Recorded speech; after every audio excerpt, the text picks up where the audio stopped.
నార్సింగి పోలీసుల ముందుకు Johnny master బాధితురాలు వెళ్లారు. డాన్సర్ నుంచి ముగ్గురు మహిళా పోలీసులు స్టేట్మెంట్ తీసుకున్నారు. ఆమె ఇంట్లోనే 3 గంటల పాటు విచారించారు. బాధితురాల్ని భరోసా కేంద్రానికి తీసుకువెళ్లిన పోలీసులు ఆమెకు వైద్య పరీక్షలు చేయించనున్నారు.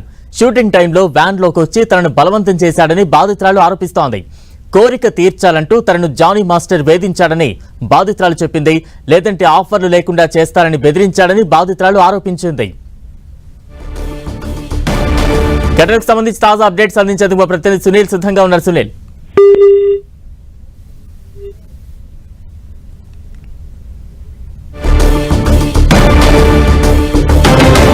షూటింగ్ టైంలో వ్యాన్ లోకి బలవంతంగా వచ్చి తనను తీవ్రంగా ఇబ్బందులకు గురి చేశారంటూ కూడా జానీ మాస్టర్ పై ఓ డాన్సర్ కీలక ఆరోపణలు చేశారు. నార్సింగి పోలీసుల ముందు జానీ మాస్టర్ బాధితురాలు వెళ్లి పలు కంప్లైంట్ అయితే ఇచ్చారు. డాన్సర్ నుంచి ముగ్గురు మహిళా పోలీసులు అయితే ప్రస్తుతం స్టేట్మెంట్ తీసుకున్నారు. ఆమె ఇంట్లోనే సుమారు 3 గంటల పాటు విచారణ చేశారు ముగ్గురు మహిళా పోలీసులు. తాజా అప్డేట్స్ అందించేందుకు మా ప్రతినిధి సునీల్ సిద్ధంగా ఉన్నారు. సునీల్,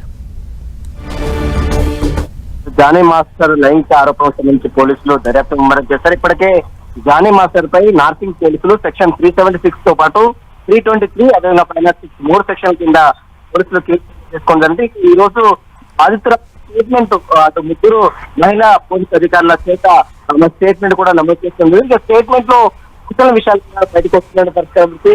జానీ మాస్టర్ అనేక అవకాశాల పేరుతో అంటే సినిమా ఇండస్ట్రీలో అవకాశాలు కల్పిస్తామని చాలా మంది మహిళల్ని ఇట్లా టార్గెట్ చేసి సెక్చువల్ గా అంటే లైంగికంగా అందరినీ హెరాస్మెంట్ చేస్తూ ఉంటాడు. గతంలో నన్ను కూడా అనేక సార్లు లైంగికంగా చిత్రించడం గురి చేశారు. తన సెక్స్ కోరిక తీర్చుకోకపోతే వేధించేవాడంటూ కూడా బాధితురాలు పోలీసులకు వాంగ్మూలం ఇచ్చినట్లు కూడా సమాచారం తెలిసి దాదాపు ఆమె ఉంటేనే పోలీసులు దాదాపు 3 గంటల పాటు ఆమె స్టేట్మెంట్ ని పూర్తిగా రికార్డ్ చేసి అనంతరం బాధితురాలని భరోసా సెంటర్ తరలించారు. ఆ వైద్య పరీక్షలు కూడా పూర్తి చేశారు. ఇక ఆమె స్టేట్మెంట్ ఆధారంగా అతనిపై కూడా పోలీసులు సీరియస్ గా యాక్షన్ తీసుకునే అవకాశం ఉంది.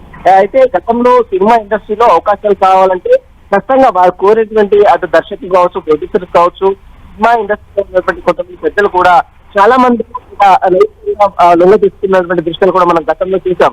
దీని నేపథ్యంలోనే కాస్టింగ్ కౌచ్ రావాలి, ఖచ్చితంగా మహిళల రక్షణ కల్పించాలంటూ కూడా ఇటీవల పెద్ద ఎత్తున ఆందోళన చేస్తున్నటువంటి తీరు కూడా మనం ఇప్పుడు ఈ రకంగా ఒక కొరియోగ్రాఫర్ అది కూడా ఒక మరొక మహిళా కొరియోగ్రాఫర్ ని ఈ రకంగా వేధింపులకు లైంగిక వేధింపులకు గురి చేస్తున్నారంటే సినీ ఇండస్ట్రీలో ఇలాంటి తతంగాలు ఎంత మేరకు జరుగుతున్నాయో ఈ యొక్క సంఘటన చూస్తే మనకు చాలా స్పష్టంగా అర్థమవుతుంది.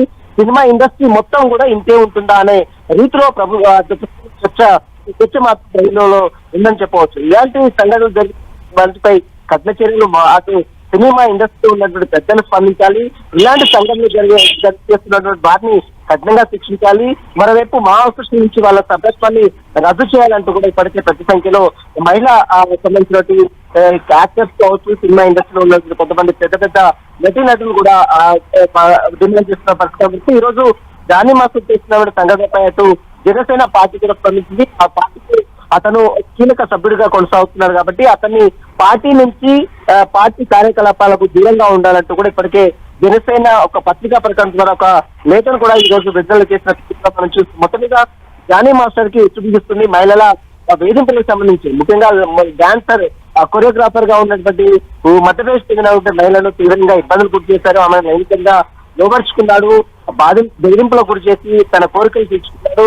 ఎందుకంటే అవకాశాలు రావు అంటూ కూడా తనను బెదిరింపులకు గురి చేశారు. కాబట్టి ఈ రకంగా పోలీసులు మొత్తం కూడా స్టేట్మెంట్ ఆమె దగ్గర స్టేట్మెంట్ కూడా నమోదు చేసి ఆ స్టేట్మెంట్ ఆధారంగా పోలీసులు అతనిపై సీరియస్ గా చర్యిస్తున్న అవకాశం ప్రతిపై DNS ప్రకారం ఇతనికి త్వరలోనే నోటీసులు ఇచ్చి విచారించాలని కూడా నార్సింగ్ పోలీసులు భావిస్తున్నారు. Thank you Sunil.